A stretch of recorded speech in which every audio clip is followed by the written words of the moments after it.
Johnny is with us. Johnny's in Salt Lake City. Hey, Johnny, welcome to the EntreLeadership Podcast.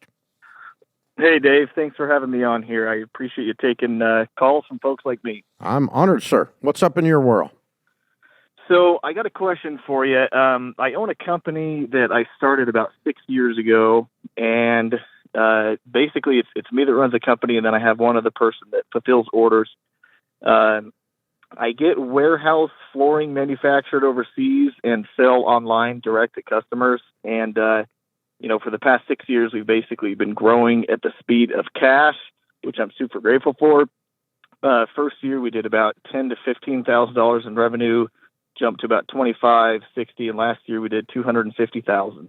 Very good. And the question that I have is kind of the problem that we're facing now. So I feel like the need that we've created in this market has outpaced our ability to have inventory on hand. And so basically the way that the process looks like for us to get inventory to pay it with cash is, I sell the majority of the inventory that I have now to come up with the cash for the future order, which has always been bigger than the previous one, to grow. The problem is, once I have enough cash and place the order, by the time it's manufactured and shipped over here, it's about 3 months. And I go within those 3 months, I'm out of product for about 2 months. And out of product means not being able to sell it. And so I've reached this point where now, I'm full-time in this puppy. I've scratched and clawed to not borrow debt, borrow any type of money, but I need to increase orders substantially at this point to, number one, get a lower cost of what my cost would be per square foot, let's call it, and number two, to keep up with the demand that I'm facing. So when you place an order, I thought I understood it was a custom order. No. So I have a manufacturer overseas, and I place my order for the manufacturer. But it's not, the customer is not, you don't yet know who the customer is when you place the order. No, I do not. Okay. So why are you not steadily ordering? You're just doing fits and starts instead of steadily ordering, right? Pretty much, yeah. So the reason why and that's because of cash flow. Exactly. Because okay. I face these gaps when I have inventory. Obviously, we're selling, and I'm putting money away for the next order, and I'm making a good profit on the materials that we have. Obviously, there's things on the way like forklifts and whatnot that need to be purchased. But once I get X amount of dollars that I can place my next order with, by the time it gets here, we will have sold out. And they want cash up front on these orders? Yes. And I've tried negotiating a little bit, but they need cash all up front to begin manufacturing. That's correct. That's right. Yeah.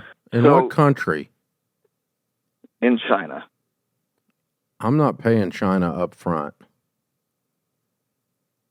Okay, so you would just create terms? I'm going to find a different way of doing this. I mean, I'll pay them on delivery, and I might give them a deposit up front, but paying them 100% up front, and a communist government decided, we're not going to give you anything. Screw you. Yeah. You'd be out of business and bankrupt.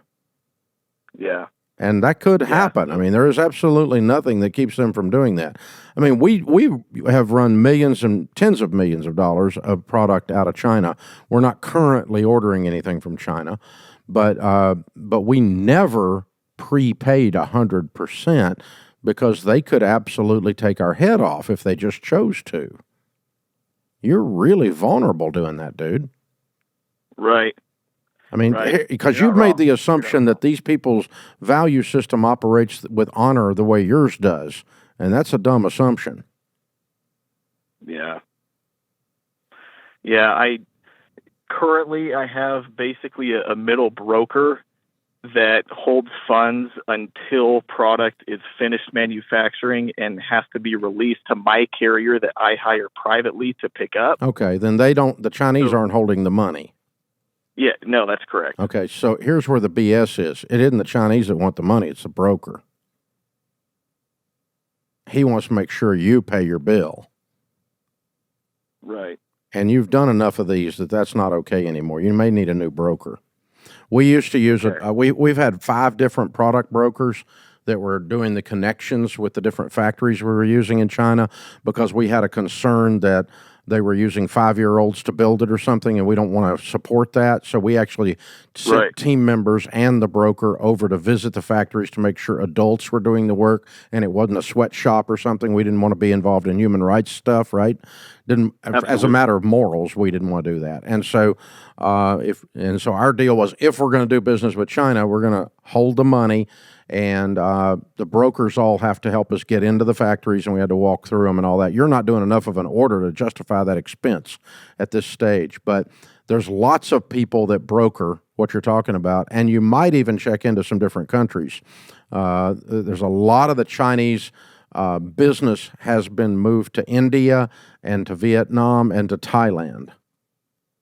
Okay. Interesting. A lot of it has. A lot of people that were doing business there have moved it because they're scared of the political unrest and where they're going to end up. So anyway, just to be so there's several people doing what your broker does. You found a way to do this, and it worked to the level you're at, but the cash is being held by the brokers, what's causing your problem. So anyway, yeah, I'm going to renegotiate my terms with the broker. And you have enough of a track record of paying your bill that you can do this, and, I'll pay a certain amount up front, but no longer 100%. Then, let's back up now. Back to your original question, how do we set up a system and a structure? You may want to sit down with a good bookkeeper, if you have a third party doing bookkeeping, and teach you accrual accounting. And that is what we used to do. And I'll just tell you what it was. It was Financial Peace University kits that we were buying, and we're buying 250,000 of them at a time, and it was millions and millions and millions of dollars. All right, so what we did was, every time we sold a kit, we held back, and we were on a growth curve like you're talking about. We held back enough to buy 2 kits for every kit we sold. So that enabled us to double our growth, and we had the cash always. We did not pay out.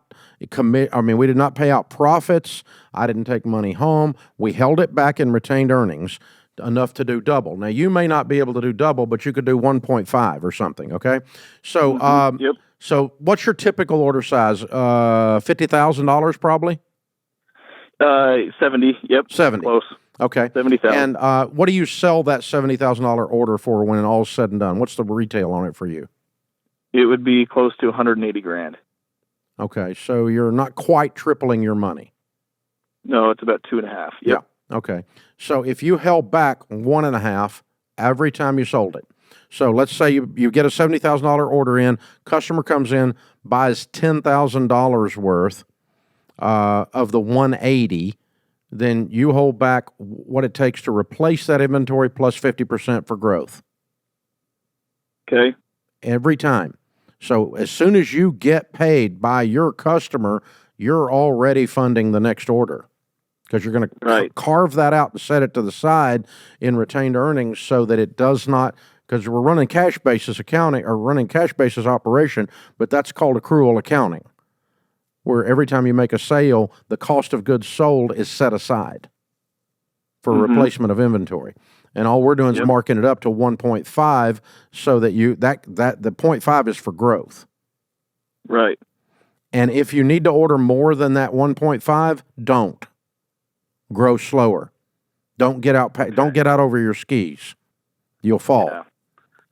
Right. So that's how I'm going to handle it once I have a better deal negotiated, where I'm putting up front only maybe a third of the money with the broker, and the balance is sitting in my retained earnings. But you don't have to wait to have all the cash to order then. Your flow of sale, your flow through, your burn through of your inventory is funding the next order before the next order gets here, and you can start layering the orders. You start placing an order once a month. Right. And I'll tell you something else we did in those situations, and you can go back to this idea as well. You can say, all right, I will contract with you, this factory.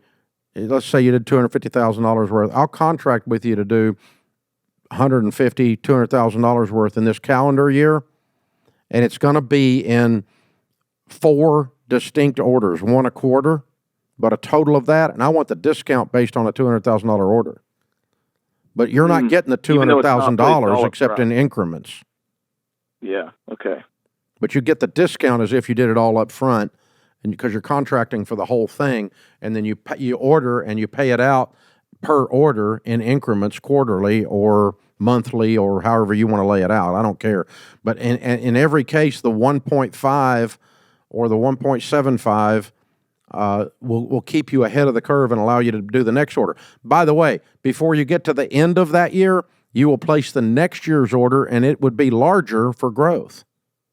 Mm-hmm. So, like in the 6 months into that year, you may place the year for the following calendar year for $300,000 worth, and you just keep this thing rolling up and rolling up and rolling up because you're setting the math up to follow the hockey stick up and to the right. Does that make sense?